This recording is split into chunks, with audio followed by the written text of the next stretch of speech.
He wasn't hiding from the world, wasn't drifting through life, wasn't just a quiet man in a cabin buried beneath the pines. He was a former Navy SEAL who had stepped out of the noise to find peace, and the dog beside him was no house pet.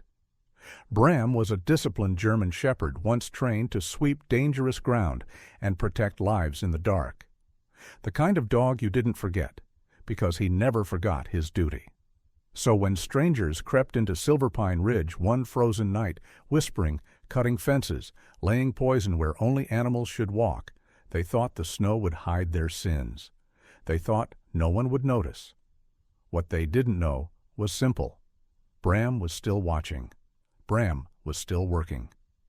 And before we tell you how this loyal canine uncovered the truth, protected the innocent, and reminded a wounded soldier that courage never retires, tell us where you're watching from. Like, share, and subscribe for more true stories of loyalty, healing, and quiet faith. Because this one isn't about conflict. It's about the miracle of standing for what is right, even when the world looks away. Calder Wynn arrived at Silverpine Ridge on a wind that carried more memory than sound. The mountains rose in slow, solemn folds, their winter crowns resting against a pale sky, and he watched them with the wary regard of a man who no longer assumed any place would welcome him. He was 39 and carried himself as though gravity had chosen him for special study. Tall, rangy, with shoulders still marked by the discipline of years in uniform, he wore his dark hair longer now, strands of early silver skimming his temples like frost that refused to melt.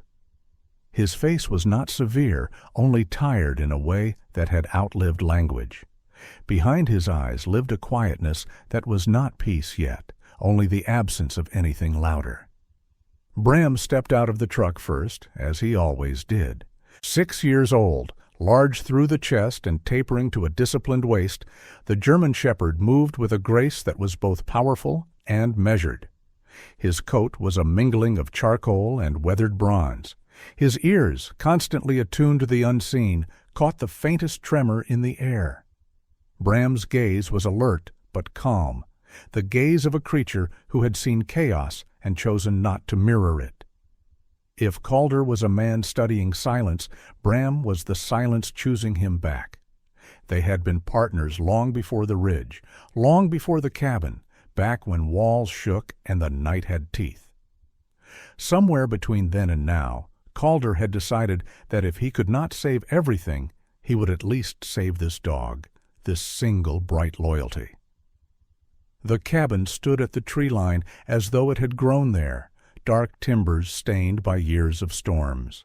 Its porch leaned slightly, the railing worn smooth by hands that had long since left. Calder paused before the door. The air was thin, so clean it felt like confession. The meadow stretched out ahead of him in a hush, a pale expanse waiting for footprints. He did not come here to vanish. He came to shrink his world until it was small enough to carry without breaking. The first days unfolded with the awkwardness of learning a new language. Calder moved through the spaces of the cabin, cataloging them as methodically as he once cleared buildings. Stove, kettle, narrow bed, wide window overlooking pines. He found the woodpile half buried beneath snow and set to work. His hands still remembered efficiency, still judged weight and balance instinctively. Each log split with a resonant crack that startled the quiet, and then dissolved back into it. Bram stayed close but did not hover, his paws tracing the perimeter of the yard with thoughtful restraint, mapping scent and sound, building an invisible fence of awareness. Calder spent more time listening than doing. Wind through needles, the muted report of distant crows, the faint thump of Bram settling at his feet in the evenings. He tried not to remember the other sounds. Rotor wash, table talk cut short by static, the abrupt punctuation of things that ended. He did not come here to forget. Forgetting had always felt like betrayal. He came to dwell beside the memories until they stopped waking him like alarms. Once a week, he drove down the serpentine road into town. Silverpine was small enough that every face eventually became familiar, though not every story did. The general store served as both lifeline and confession booth. Shelves carried everything from dog biscuits to chainsaw oil. Conversation floated between them like wood smoke. People greeted him with the sort of careful warmth reserved for strangers who might stay. Calder returned nods, offered simple thanks, and never pretended to be from anywhere else but the present moment. Bram earned his own introductions. Children paused in their chatter when he entered. Elderly men who had outlived several dogs touched their hats to him. The shepherd accepted admiration with dignified reserve, wagging only when the moment truly deserved it. He made Calder more approachable, as loyal companions often do. Nights at the cabin drew long and slow. Calder lit the stove, warmed his hands, and read until the words softened in the lamplight. Sometimes he wrote notes about the ridge, the slope of the land, the strange way fog gathered at the lower creek, the pattern of stars above the clearing. Other nights he simply sat with Bram at his side and allowed the quiet to soak into him like weather. Healing did not announce itself. It crept in, patient and unassuming, disguised as routine. There were harder hours, too. Some mornings Calder woke before dawn, pulse racing toward an enemy that no longer existed. Bram would lift his head, watching him steadily, anchoring him back inside the cabin. The dog never whined or pawed. He understood that stillness can be the strongest rope. Calder would breathe with him, matching rhythm for rhythm, until the room returned. It took time, but the mountains began to feel less like a refuge and more like a neighbor. Calder learned the way light threaded through the trees at midday, warm gold against the blue-shadowed snow. He followed animal trails not from curiosity, but from respect. Deer drifting through spruce corridors, a red fox slipping across the meadow like a flicker of memory. Once he glimpsed a bald eagle circling high above the ridge, its wingspan a dark scripture written across the sky. Each encounter reminded him that life here did not require performance. It asked only presence. Calder kept to himself without withdrawing entirely. He nodded to passing trucks on the mountain road. He helped a stranded motorist dig free after a snowslide, the man offering a grateful handshake before disappearing back toward town. He spoke occasionally with the mail carrier, a compact woman named Ruth Maddox, whose silver braid fell down her back like a line drawn confidently across a page. Ruth was in her early 60s and cheerful in a grounded, unsentimental way. Years working mountain routes had given her an easy practicality. She saw everything but judged little. When she first delivered mail to the cabin, she remarked that the ridge had a way of giving people exactly what they needed, which was not always what they wanted. Calder had nodded and said nothing, but the words stayed. As winter folded itself around them, Calder began rising earlier, standing on the porch while the world still held its breath. Bram would join him, sitting tall, nose raised to test the air. In those quiet mornings, Calder felt something inside him rearrange, like furniture being moved back into place after a long and turbulent season. Peace did not arrive in a rush. It seeped in through cracks, settling like soft dust over all the jagged surfaces. He repaired the porch rails. He cleared paths through the snow. He trained Bram lightly each day, simple exercises to keep the dog sharp but content. And gradually, Calder stopped dreaming of escape. He began instead to imagine staying. Silverpine Ridge was not a promise. It was a conversation. And for the first time in years, Calder was willing to answer. By the end of that first month, the cabin no longer seemed borrowed. It breathed with him. He woke each day to the knowledge that silence was not empty. It was simply full of things that did not need to shout. And Bram, ever the quiet sentinel, chose his place by the fire and decided that this, too, was a post worth guarding. Calder did not know what the future held beyond this clearing, but the ridge did not ask him to. It only asked that he be present. And for the first time since the war, he was. The knock came just before dusk, when the light slipped into that in-between color that was neither day nor night, and the air sharpened like glass. Calder Wynne had been standing on the porch with Bram lying at his boots, the dog's ears in a slow, relaxed tilt, as if listening to the snow rather than guarding against it. The cabin breathed a calm rhythm behind them. Calder's mind had learned slowly to follow that rhythm, which was why the sound of knuckles against wood folded itself into the quiet like something foreign. Bram rose first, not abruptly, not alarmed, simply precise. His tail lowered into a neutral line, body steady and ready to decide. Calder glanced down, understanding that this moment now belonged to both of them. Then he stepped to the door and opened it without the drama of hesitation. He was not hiding from the world. He had only stepped aside from it. Grant Mercer stood on the threshold. Snow had gathered in the creases of his olive field jacket and in the darker curls of hair that framed his weathered face. He was around 50, tall but slightly stooped, as though the trees themselves had leaned their weight against him over the years. Grant's beard was streaked with gray in a way that looked accidental rather than deliberate. His eyes carried the steady, assessing patience of a man who had spent his life reading landscapes before speaking. He worked as a forest protection officer, a role that balanced authority with a quiet humility. People trusted him because he rarely wasted words and never made himself larger than the place he stood in.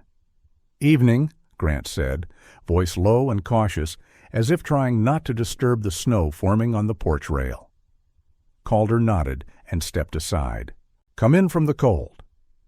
Grant did not immediately cross the threshold. He glanced at Bram, who studied him in silence.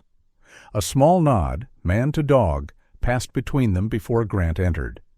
Inside, the cabin glowed with stove heat. The kettle murmured softly. Bram circled once, then lay near the hearth, while still keeping Grant inside one calm, amber-lined eye.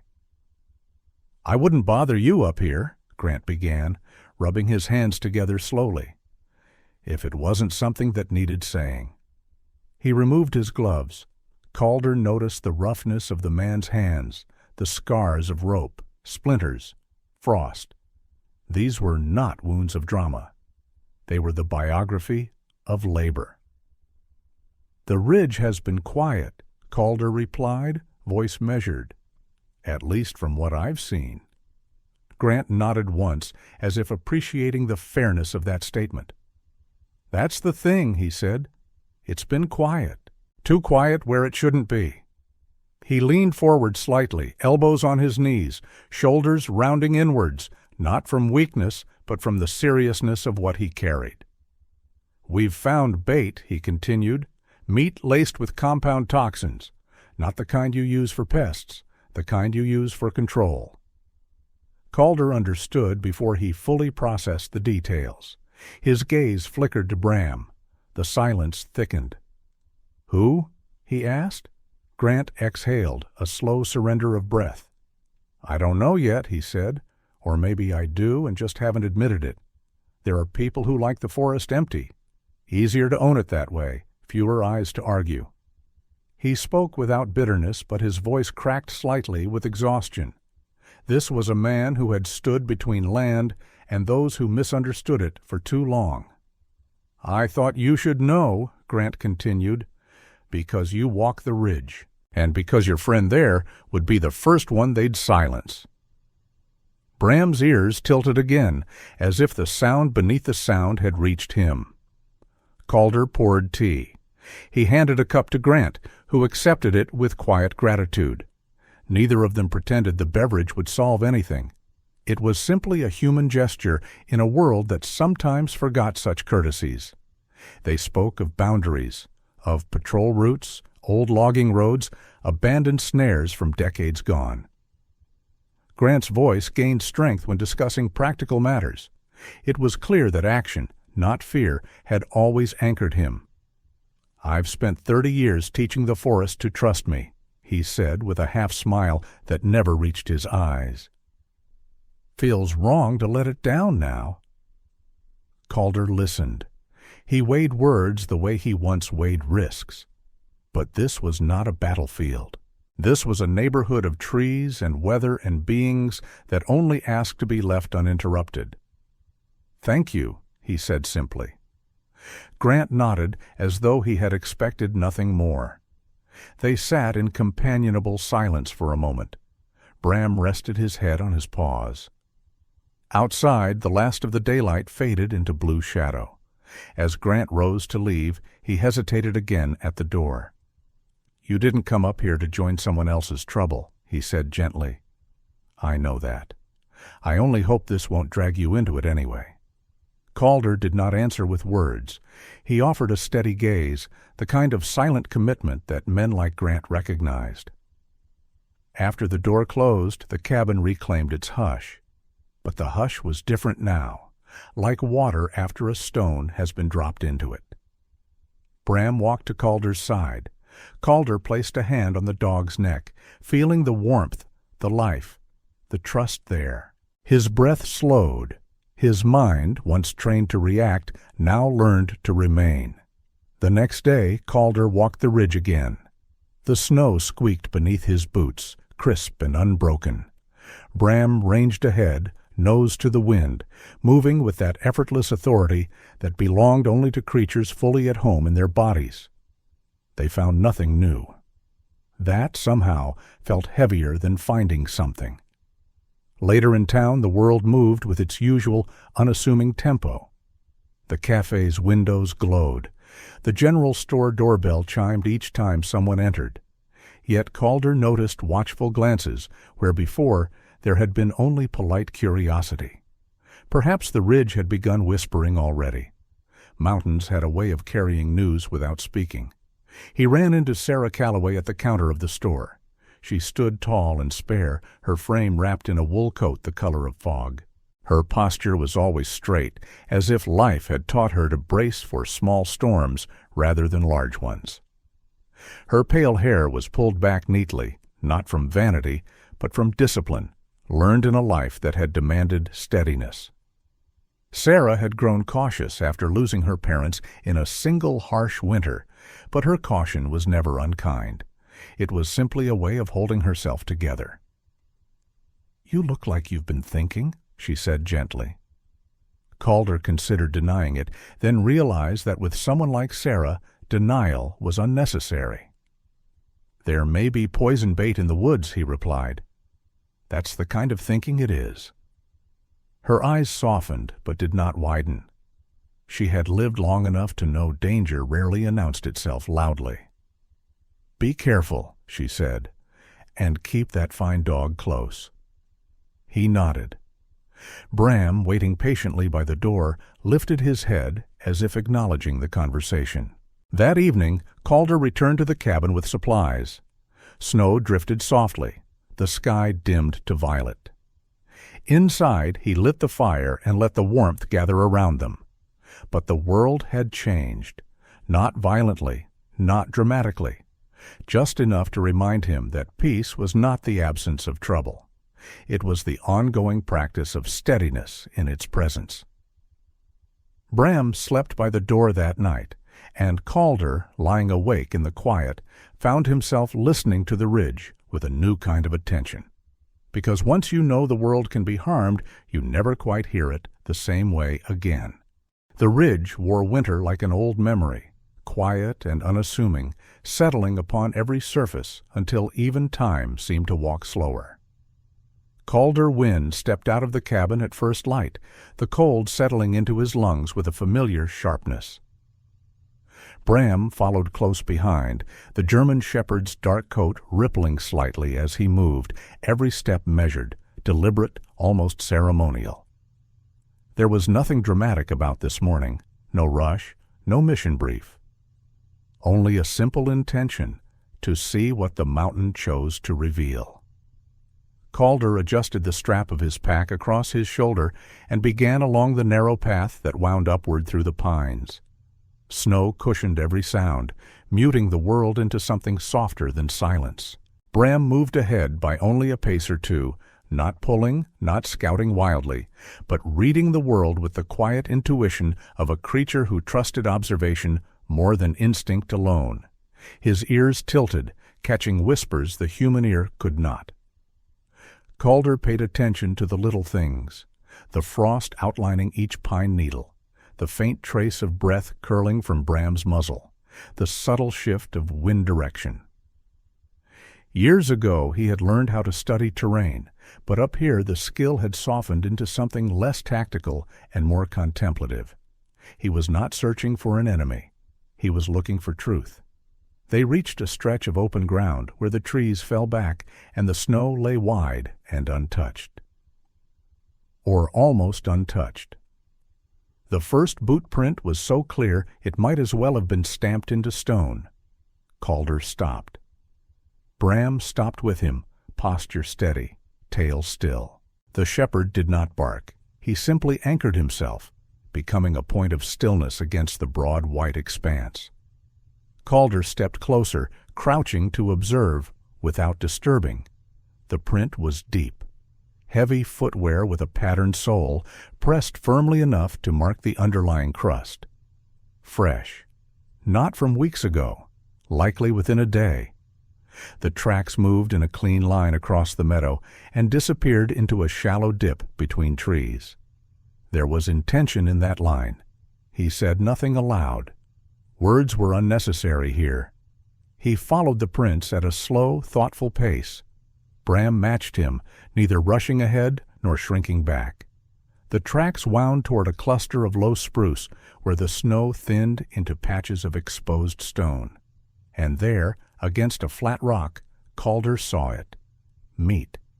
A cut piece, square-edged, placed neatly as though set down by careful hands rather than dropped. Snow dusted its surface like sugar, the edges slightly melted where warmer flesh had met cold air. The sight did not shock Calder. It settled into him like confirmation. Poison bait rarely looked dangerous. He stayed where he was. Bram did the same. The dog stared at the meat, then turned his gaze back toward Calder, a question written in silence. Calder watched the shepherd's posture. Steady, controlled, thoughtful. Instinct and training merging into something like wisdom. Bram did not need to be told to stay back. He had already chosen it. Calder examined the surrounding snow without kneeling closer. No tracks from curious wildlife, no signs of disturbance. That meant one of two things. The bait was recent, or those who lived in the ridge had already learned caution. Neither possibility brought comfort. They continued on. Farther along the ridge trail, beneath the shade of a split fir, Calder noticed a second sight. This one tucked more discreetly beneath fallen branches, hidden from open view, but perfectly placed where a wandering nose might discover it. Same careful cut, same deliberate positioning, same quiet threat. Bram paused again, that silent, respectful stillness returning like a ritual. Calder felt a strange mixture of sadness and clarity wash through him. Not anger yet, not fear, only the simple weight of knowing. He kept walking. They covered a wide loop of terrain. Meadows, creek edges sealed with ice, small hollows where snow had drifted deeper than elsewhere, and in each place where human footsteps did not belong. Occasionally, there would be another sign, another fragment of meat, another reminder that someone had been here first. Calder did not remove anything. He did not disturb the sights. He did not transform into judge or rescuer. He simply recorded. Every angle, every distance, every detail that might matter later. He stored them in the quiet ledger of his mind. The sky shifted as afternoon approached, the light thinning into a muted silver. Bram's gait remained constant, reliable as a steady drumbeat. Whenever they stopped, he would stand with the patience of a monk, waiting without complaint, as though he understood that this was not a walk for pleasure, but for learning. When they returned to the cabin clearing, Calder paused before going inside. He turned once, scanning the tree line, not searching for a threat, but listening to the ridge itself. Something invisible had been laid across it. Not violence, not yet, just intention. And intention was often the first step toward consequence. Inside, he removed his gloves and washed his hands, though they had never touched a thing. Bram settled beside the door, not guarding, not anxious, simply present, as if choosing to be the last barrier between the outer world and the life built within these wooden walls. Calder sat at the table in the fading light. He did not think of heroism. He did not devise strategies. He allowed the day to settle, piece by piece, until the truth felt simple enough to hold. There were traps in the snow. Someone had placed them. He had seen them. And now he could not claim ignorance. Night arrived softly. Wind brushed against the cabin like a quiet hand. The fire crackled. Bram shifted once in his sleep, then stilled again.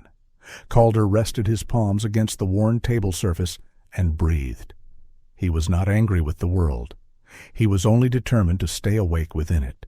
The ridge had given him peace. Now he understood it had also given him responsibility, not action, not confrontation, just the willingness to see clearly and to remember. For now that was enough. Rowan Hale arrived at the clinic before the sun gathered itself enough to touch the valley, her breath drifting in pale spirals as she unlocked the side door and stepped inside the quiet rooms that had become less a workplace and more a sanctuary for wounded things. She was 44, with a calm presence that felt like wool laid over cold shoulders. Her dark chestnut hair, usually bound in a loose tie at the nape of her neck, framed a face that carried lines not of age, but of years spent absorbing other beings' distress without letting it crush her. She had the posture of someone who refused to collapse, slender and upright, her movements deliberate, her hands steady, even when her heart was not. Long ago she had lost her partner to a mountain accident in early spring, when meltwater still glinted like knives beneath the surface. Since then she had cultivated a stillness that was neither numbness nor retreat, only a disciplined gentleness, as if she had decided that the world already rushed too much, and she would not add to it. The clinic was a simple building that smelled faintly of antiseptic, hay, and coffee. On the table near the back lay a fox, wrapped in a wool blanket, ribs lifting shallowly with each breath. The animal had been found near the riverbank by a schoolteacher named Paul Hensley, a tall, soft-spoken man in his early 40s, with ink stains on his fingers and a perpetual expression of mild worry. He stood nearby now, hat clasped in both hands, his wiry frame bent forward like a student waiting for a lesson he did not want to hear. The fox had pupils blown wide, legs twitching weakly. Symptoms Rowan recognized well by now. Another case. Another silent question directed toward humanity rather than nature. She murmured softly as she worked. The animal would not likely survive. And she would stay with it, because leaving was something she had unlearned long ago. By mid-morning, the bell above the front door chimed. Calder Wynne entered with Bram in his calm orbit, the German shepherd walking at heel, large and composed, his thick coat brushed by the winter light. Calder stood tall, quiet as always, but his silence today felt newly weighted. His dark hair, carrying early threads of silver, fell tidily back as he removed his cap. He acknowledged Rowan not with grand greeting, but with a small nod that carried a great deal. Between people accustomed to restraint, such gestures travel a long way. She met his gaze and saw the subtle shift in him. Not alarm, not fear, only the aware precision of a man who had been forced once again to witness what carelessness leaves behind. "You've found signs," she said, voice soft, certain. He did not ask how she knew. "I have," he replied simply. "More than one." He said nothing of anger or blame. He spoke in details: fresh boot prints, deliberate placement, bait on stone so it would not sink beneath snow. Rowan listened as she always did, completely without interruption, while her hand rested lightly on Bram's head. The dog accepted the touch with solemn dignity, not leaning for affection, simply recognizing kinship. Calder's voice never sharpened. But beneath its level cadence lay something steadier than outrage. Responsibility. A door in the back opened, and Marjorie Quinn emerged, Rowan's assistant and oldest friend. Marjorie was in her late 50s, short and strong-hipped, with hair cut sensibly close and a laugh that arrived rarely but fully. She had once worked as a field medic and carried an air of brisk competence that reassured even the most frightened pet owner. Her kindness was shaped like iron, durable, unsentimental. She took one look at Calder and Bram, then at Rowan, and quietly set another kettle on to boil. She understood that some conversations required warm cups in the hands. The fox slipped away just before noon. Rowan remained beside it until the last breath softened into nothing. She did not dramatize grief. She simply allowed it to pass through her like weather. Calder watched from a respectful distance, his expression unreadable, but not closed. The room held silence without awkwardness. Even Bram seemed to know that stillness was the only appropriate gesture. Later, Rowan prepared a small place behind the clinic where the fox would return to the earth. She did this with reverence, not because she romanticized death, but because she believed that dignity should not end when heartbeat did. Calder helped without needing to be asked, his movements careful, his large hands unexpectedly gentle. Bram waited beside the wooden fence, standing in quiet custody of the moment, his amber eyes following the slow ritual with the sensitivity of a creature who understood loss in ways words never could. They spoke afterward in the soft light of late afternoon, seated on an old bench outside the clinic. The valley lay beneath them in a hush, smoke rising from small chimneys like winter prayers. Calder described what he had seen on the ridge, offering nothing more than fact. Rowan shared the increasing number of poisoned animals brought to her: a raccoon, a stray dog, a barn cat that did not return home. Each story rested between them without rush to assign villains. "What troubles me," Rowan said, folding her cold hands together, "is not only that someone laid poison, it's that they didn't stay long enough to witness the cost." Calder thought about that for a long time. His past had taught him that harm rarely began as evil. More often, it began as convenience granted too much power. Bram broke the moment with a subtle shift, his ears tilting slightly toward the forest line, as if listening to something far beyond human range. He was not alarmed, only attentive. Rowan smiled faintly at him. "He's extraordinary," she said. "He's patient," Calder answered. "More than I am." They did not need to explain that Bram was, in his way, the anchor keeping Calder from drifting too far into memory. As the day lowered its light, a woman arrived with a trembling border collie wrapped in an old quilt. Her name was Evelyn Ward, late 40s, tall and elegantly austere, the lines at the corners of her eyes deepened by years spent masking grief with poise. She lived alone at the edge of town, running a small antique store where stories clung to every object. Evelyn had once been known for her quick laughter, but since a devastating barn fire had taken 2 beloved horses years earlier, her kindness had gained a quiet guardedness. She spoke gently now, voice almost breaking, explaining that the collie had begun staggering, foam at its mouth, breath ragged. Rowan moved quickly but calmly, guiding the dog to the exam table, her movements efficient yet tender. Calder felt Bram lean closer to his leg, a subtle gesture of solidarity. They worked through the evening. Fluids, oxygen, antidotes given with precise calculation. The collie fought bravely, ribs fluttering like a trapped bird. Evelyn stood nearby, hands clasped tight, back straight as if refusing to show the full measure of fear. Calder stayed, not because he could assist in the medicine, but because leaving felt like abandoning a post. Bram rested near the doorway, the living embodiment of vigilance, neither intrusive nor disengaged.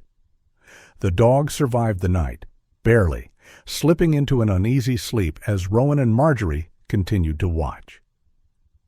When Evelyn finally allowed herself to weep, it came silently, like thaw. Rowan laid a hand upon her shoulder, grounding her in the present. Marjorie fetched tea.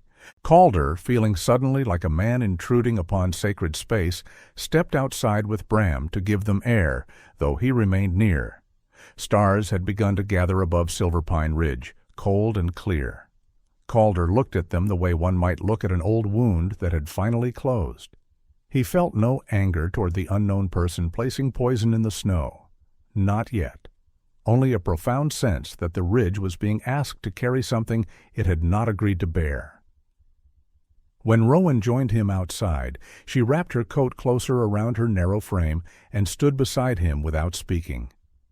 Presence did the work language could not. In the amber light from the clinic window, her face looked both strong and breakable, like glass crafted to hold flame. At last she said, "Thank you for staying." "I only watched," Calder replied. "Sometimes," Rowan answered, a tiny smile ghosting across her lips. "That is exactly what is needed." They parted with a quiet understanding that didn't need acknowledgement. Bram touched his nose briefly to Rowan's hand before they left, a gesture of trust offered sparingly and sincerely. Driving back up the mountain road, Calder felt the ridge shift inside him. This was no longer about his peace alone. It was about belonging to a place fragile enough to require guardianship, not the loud, self-declared kind, but the steady, observant kind that refused to look away.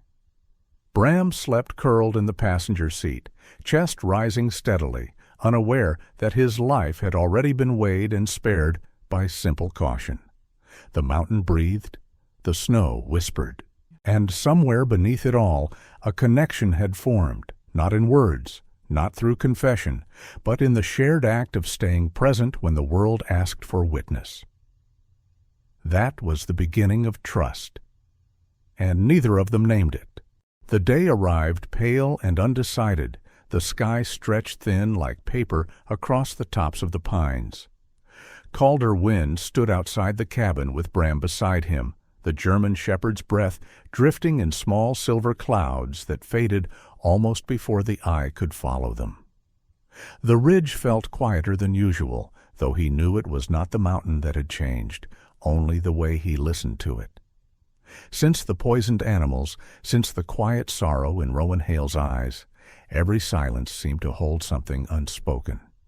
He went down to town that afternoon, not because he had been summoned, but because there was a weight in the air that suggested two men needed to share the same space.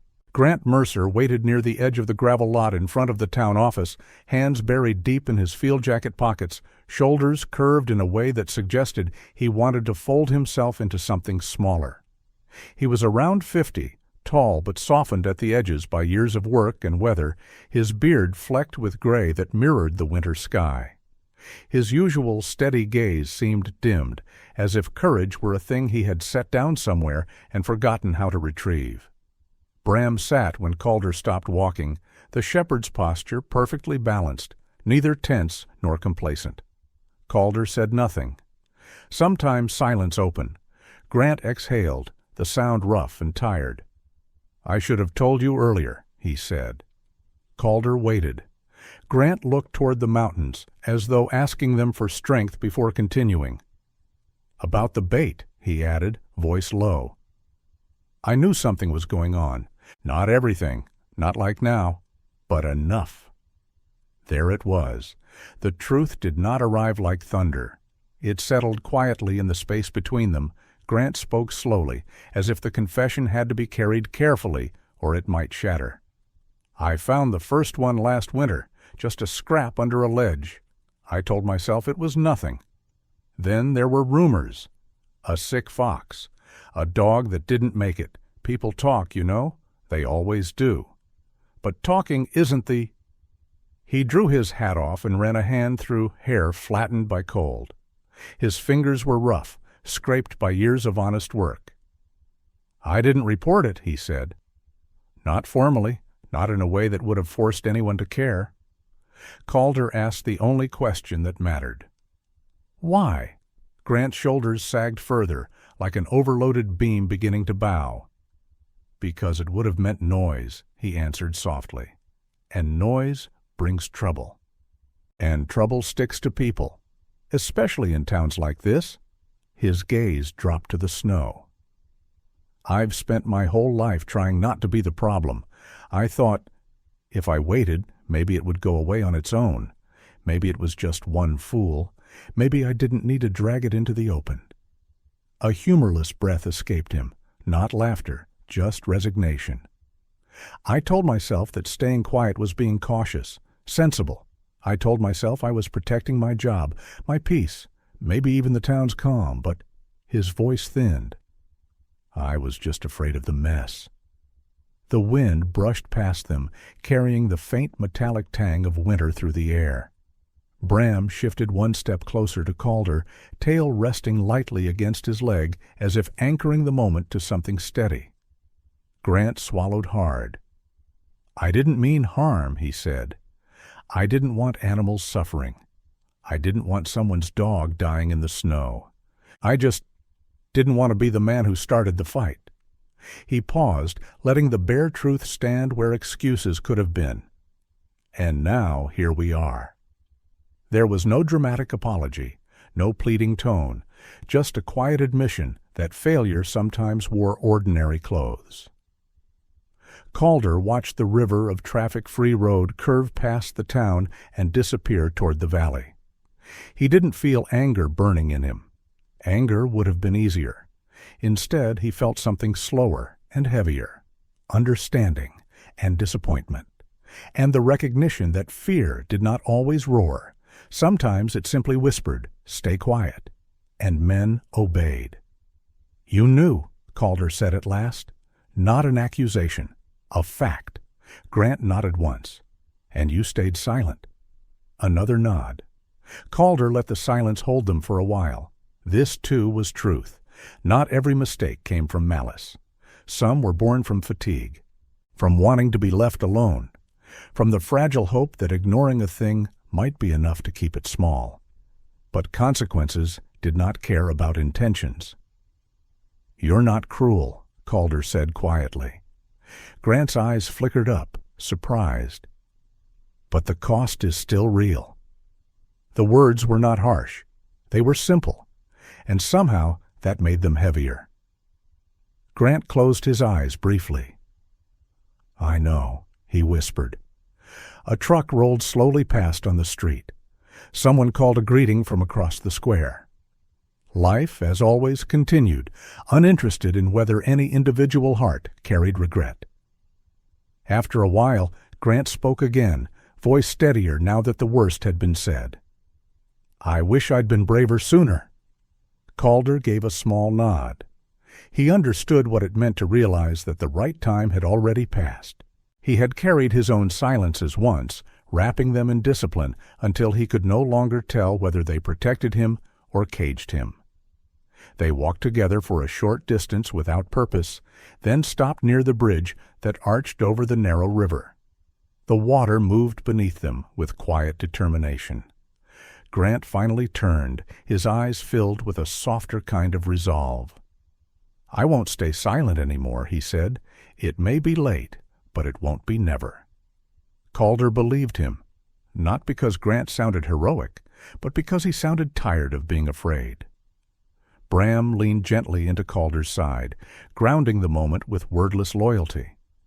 Calder laid a hand briefly on the dog's neck, then released a slow breath. Sometimes, he reflected, the hardest enemy to face was not the one planning harm. It was the part of oneself that chose to look away. They parted without ceremony. Grant walked toward the town office, shoulders still bent, but steps firmer. Calder watched him go, then turned back toward the ridge, the quiet slopes rising in patient witness. As he drove up the mountain road, Bram resting calmly beside him, Calder felt the truth settle into place. No one had wanted a fight. No one had meant to hurt anything. But animals had still died. And Rowan had still sat beside their small, fading bodies. And the snow still held footprints that did not belong there. Good intentions, Calder realized, were not absolution. Only effort was. and sometimes effort came too late. The cabin welcomed him back with the soft crackle of the stove and the scent of burning pine. Bram walked to his usual place near the door and rested there, guardian and companion, breathing slow and steady. Calder removed his coat and stood for a moment in the middle of the room, feeling the quiet move through him. He did not rage, he did not make vows. He simply accepted that the world was fragile, and that even kind men could fail it. The hardest part of truth, he thought, was that it did not ask whether one meant well. It only asked whether one acted. He sat down at the table, folded his hands, and let the ridge night gather gently around him. The wooden steps of the cabin had worn smooth beneath years of weather, their grain silvered by sun and softened by snowmelt, so that when Calder wind sat upon them in the late afternoon light, it felt less like resting upon timber and more like sitting within the memory of the mountain itself. Bram settled beside him, the German shepherd lowering his strong frame onto the boards with a sigh that seemed to belong to an older, wiser creature than any human deserved as a companion. The ridge stretched out below, layered in white and quiet, and the world held its breath just long enough for Grant Mercer to arrive without breaking anything but his own silence. Grant walked with the measured steps of a man who had already rehearsed every possible reaction and found none that made the conversation easier. His tall frame, wrapped in that faded olive jacket, carried more weight than any fabric should bear. Deep lines ran from the corners of his eyes, not from laughter, but from years of squinting into winds he could neither predict nor control. He stopped at the edge of the porch and removed his hat, holding it against his chest like a modest confession. Bram watched him calmly, tail still, eyes warm yet unyielding, a silent judge who cared nothing for excuses but everything for truth. Calder gestured toward the step beside him, and Grant sat without protest, boots resting on the snow-flecked ground, as though he were anchoring himself against floating away. They did not rush toward the heart of the matter. Men accustomed to catastrophe often handled truth like a fragile instrument, testing the strings before daring to play. The tall pines whispered overhead, and the wind threaded through them like a slow hymn. Calder spoke first, his voice low and steady, carrying neither blame nor indulgence. He talked not about anger nor accusation, but about cost. Cost measured not in fines or laws, but in breaths lost quietly in the night. He spoke of Rowan Hale bending over small bodies, of Marjorie Quinn's weary hands, of Bram's unwavering caution in the snow. He spoke of the way silence was never neutral. Silence, he said gently, was a choice like any other, and when chosen in the face of harm, it had gravity. It pulled things downward. Grant listened without interruption. He had the look of a man finally willing to let words strike him without raising his arms to soften the blow. He told Calder that fear did not always arrive in grand, dramatic ways. Sometimes it came as a whisper that said, "Do nothing, and everything will remain calm." Sometimes calm itself became the most dangerous lie. He admitted that he had mistaken stillness for wisdom, that he had worn quiet like a shield until it became a curtain instead, and behind it damage gathered like storm water. His voice trembled only once when he spoke of the animals. He said their suffering was the part he could not reconcile. He could make sense of human politics, of pressure, of reputation, but the thought of something small dying alone because he feared inconvenience carved into him like ice. Calder did not scold. He had no interest in carving further wounds. Instead, he told Grant that responsibility did not live in blame, but in what came after. The past, he said, could not be repaired, but it could be honored by refusing to repeat it. The shepherd lifted his head at that moment, as if agreeing in the quiet language of loyal beings. From the doorway, the smell of burning pine drifted outward, blending with snow and dusk, wrapping the conversation in something humble and human. Grant straightened his back slowly, as though deciding to carry his own spine again rather than ask the world to hold it for him. He said he would speak, not loudly, not theatrically, but clearly. He would document what he knew. He would file the reports he should have filed months earlier. He would cooperate with Rowan, with Marjorie, with whomever was needed. He would no longer let fear of disruption outweigh the duty to protect what could not defend itself. His words were plain, without polish, and perhaps it was their simplicity that made them ring true. A new figure appeared later that evening as the conversation softened into acceptance. His name was Sheriff Luke Porter, a broad-shouldered man in his late 40s with a quiet steadiness and a habit of listening more than he spoke. His weathered face held the kind of lines that came from long days spent mediating small-town conflicts, and his blue eyes carried both patience and awareness. He had never been reckless, only cautious, sometimes too cautious. After hearing Grant's account, he removed his gloves slowly, as though acknowledging the weight of delayed truth. He promised to open an investigation without drama or denial, and there was sincerity in the way he spoke to Bram, as if the dog, too, deserved reassurance. The sky dimmed into evening violet. The ridge faded into shadow. 3 men sat for a while in silence, bound not by anger or triumph, but by a fragile, necessary honesty. Calder knew the path ahead would not be clean. There would be questions. There would be those who resented the stir. But there would also be fewer excuses and fewer animals dying unseen in the dark.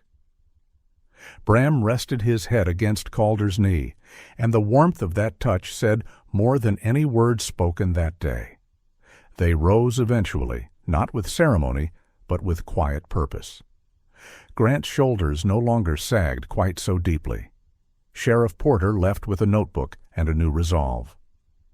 Calder stood for a moment facing the darkening ridge and felt not victory, but alignment. The world had shifted slightly toward truth, and sometimes he thought that was enough. Winter did not roar when it wanted to unsettle a town. It whispered. It slipped beneath doors and into conversations, curling itself around the edges of sentences until meaning bent just enough to wound. A week after the conversation on the wooden steps, Silverpine Ridge no longer felt like a place where silence merely lingered. It felt like a place where silence was being hunted down and replaced with something sharper. Calder Wind sensed it first not from words, but from glances. In the cafe, where he rarely stayed long, murmur followed him like a low wind. Bram walked beside him, steady and dignified as always, the German shepherd's dark coat absorbing light like velvet. Yet even Bram noticed the shift, the way people paused mid-sentence when Calder entered, the way kindness now came wrapped in caution. Not hostility, just distance. Grant Mercer bore the worst of it. A man who had once blended into the background found himself cast to the front of an invisible stage. The loggers he'd shared workdays with no longer clapped him on the shoulder. Instead, they nodded curtly or avoided his eyes entirely. A mechanic named Russ Harlow, a broad-shouldered man in his late 30s with grease permanently darkening the lines of his palms, muttered at the gas station that some folks forgot which side town they were on. Russ was not cruel by nature. He had an aging father and too many bills. But pressure turned even decent men brittle, and rumors gave brittle men easy tools. They said Grant had gone looking for trouble. They said he'd invited state investigators to meddle. They said he was trying to make a name for himself on the backs of neighbors who were just trying to get by. None of it was shouted. It didn't need to be. Whispered things have longer lives. Rowan Hale felt the shift as well. Clients still brought animals. They still trusted her hands. But some no longer trusted her motives. Mrs. Clara Jenkins, a woman in her early 60s with tightly curled gray hair and a habit of carrying grief in her shoulders, came in with her old basset hound and tried to smile, though her gaze kept drifting to the corners of the room as if checking for listening ears. Others spoke in careful tones about city attention and making problems bigger than they need to be. Rowan, tall and slender, hair tied back with its usual quiet neatness, did not defend herself. Defense rarely soothed fear. She simply continued to work, though at night she sat alone in the small apartment above the clinic and felt the strain of carrying both compassion and suspicion at the same time.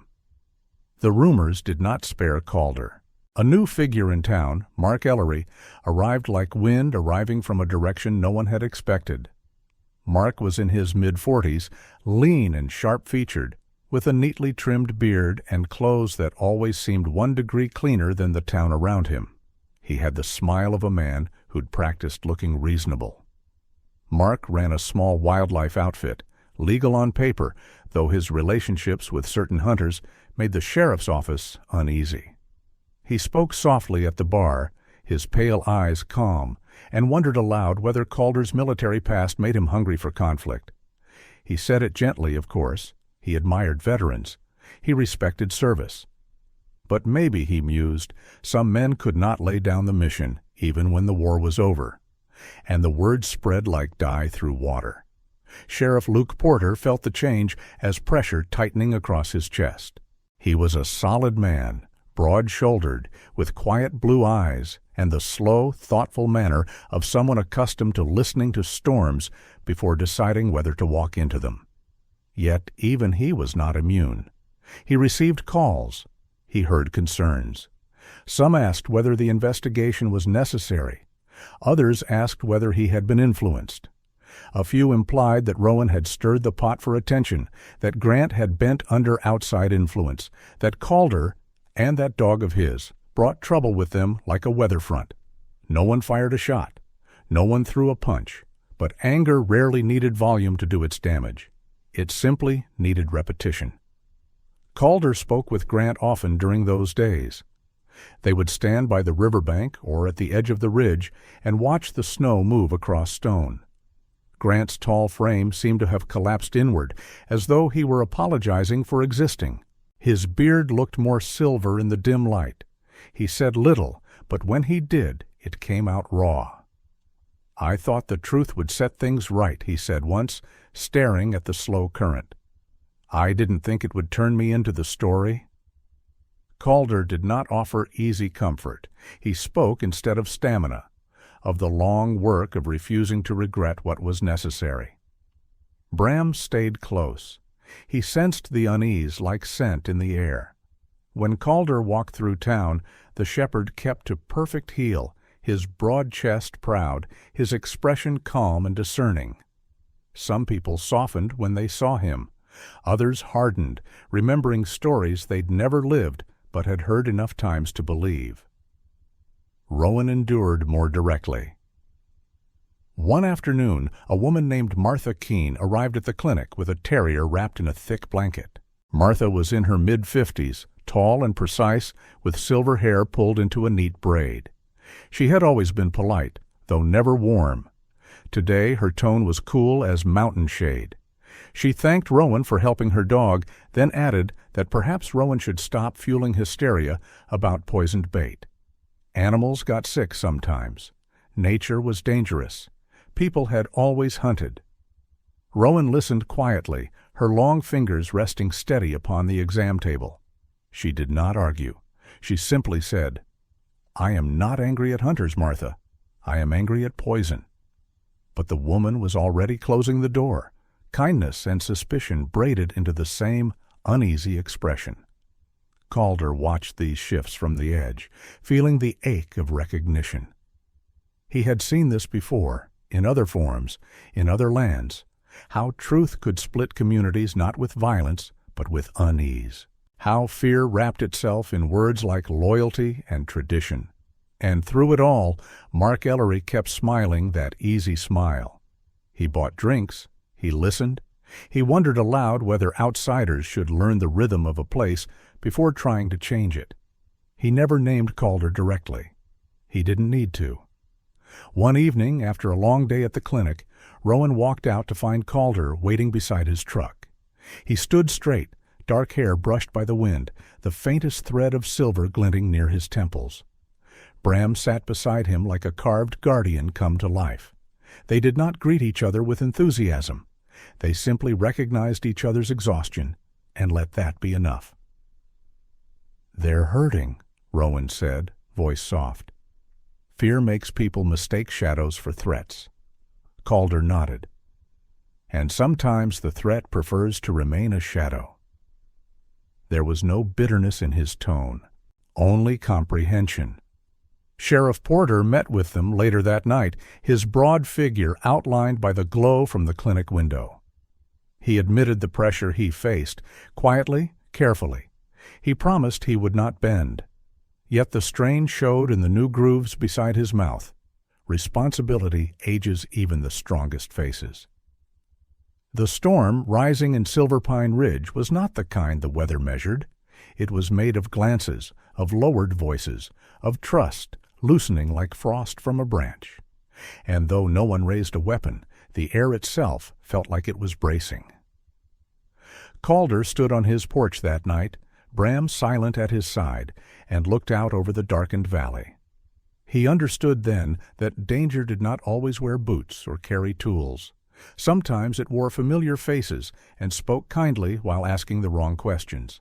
And still the ridge remained beautiful, achingly so, as though reminding those who lived upon it what they stood to lose if they allowed fear to choose their path. Beneath the quiet, the water of human hearts was beginning to churn. And the true test had not yet arrived. Dawn came as if it had been carrying light in its cupped hands all night, and had finally been given permission to release it. The ridge glowed faintly beneath a thin veil of mist, every pine needle touched with a soft, forgiving halo. Calder Wind stood just outside his cabin, with Bram sitting at perfect heel, the German shepherd's calm eyes reflecting the early sun like polished amber. The night winds had carried tension for weeks. Now the mountain exhaled. The truth had not arrived as a sudden trumpet blast.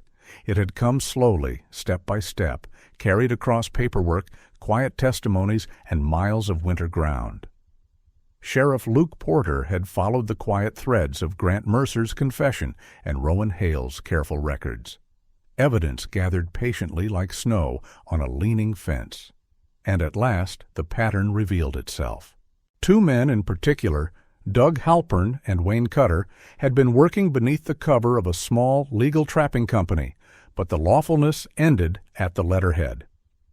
Doug was in his early 50s, compact and loud-shouldered, with a bristling salt-and-pepper mustache and a smile that never quite reached his eyes. He had known harder seasons and carried them like armor. Wayne, lean and slightly younger, wore the uneasy posture of someone forever bracing for consequences. His eyes were restless, hopping from face to window to door as if hunting exits. Both had ties to Mark Ellery's wildlife outfit. Nothing official, nothing written. But relationships leave traces. Sheriff Porter questioned them in a manner as steady as a mountain stream. He did not raise his voice. He did not threaten. He simply set the truth before them, one piece at a time, until denial seemed foolish even to those who had learned to survive by it. Poison hidden beneath meat. Bait placed near migration routes. Trails walked at night. And always the intent. Clear predators, move game, increase profit under the blanket of winter quiet. Mark Ellery, with his trim beard and polished politeness, tried for a while to stand outside the circle of guilt. He spoke about misunderstanding, about routine, about being misrepresented. But calm questions do strange things to lies. They begin to shrink. Eventually, even Mark stopped smiling. When the news seeped into town, it did not explode. It softened. Tension dispersed the way ice thins and cracks beneath patient sun. The whispers did not vanish overnight, but their tone shifted. Faces that had hardened toward Grant Mercer now softened with the bruised shame of people who had leapt to conclusions they wished they had not. Grant carried himself differently then. He had not grown taller. His shoulders had not broadened. But whatever invisible weight had bent him forward began to ease. He still wore the same faded jacket, the same weather-cut beard, yet his eyes had regained a quiet steadiness, as though the world, after shaking him, had allowed him to find his balance again. He went to Rowan Hale's clinic one morning with a stack of forms tucked beneath his arm. Rowan stood just outside, tall and composed, her chestnut hair gathered loosely, the lines of weariness around her eyes softened by the way winter light treated her gently. She greeted him with calm kindness and no flourish. Marjorie Quinn watched from the doorway, arms folded, assessing the man not for guilt but for resolve. She gave one approving nod and returned inside. Rowan and Grant spoke of moving forward, of community work, of signage, of education rather than accusation. Rowan believed deeply that people were less dangerous when they were informed, and Grant now believed deeply that staying silent was its own form of harm. They were not crusaders. They were caretakers. It felt right. Calder arrived later that same day with Bram trotting at his side, the dog's posture relaxed, yet regal, as though the ridge itself had woven him from loyalty and patience. Rowan's gaze softened when Bram leaned gently against her knee, a small ritual of acknowledgement between beings who understood suffering without needing to name it. Calder had changed in ways that had nothing to do with appearance. His dark hair had not grown longer. The faint silver at his temples had not deepened.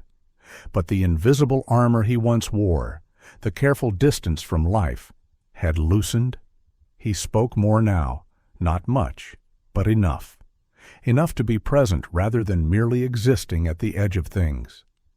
He and Grant walked the riverside trail together later that afternoon. The snow there lay bright and unmarred, except for the steady imprint of boots and paw prints. Bram moved ahead by a slow margin, occasionally glancing back as if to ensure the men were still tethered to his orbit. Grant paused once and looked at Calder. "I'm grateful you didn't turn your back," he said quietly. Calder took a breath deep enough to fill his lungs completely, something he had once forgotten how to do. "I know what it is to be afraid of the noise," he replied, "and I know what it costs." There was no need for more. Silver Pine Ridge responded to the clearing of truth in small, graceful ways. The cafe's conversations turned less sharp. Mrs. Clara Jenkins returned with her basset hound and baked an extra pie she insisted Rowan accidentally receive. Russ Harlow at the gas station gave Grant a tired nod that carried an apology neither man needed to speak aloud.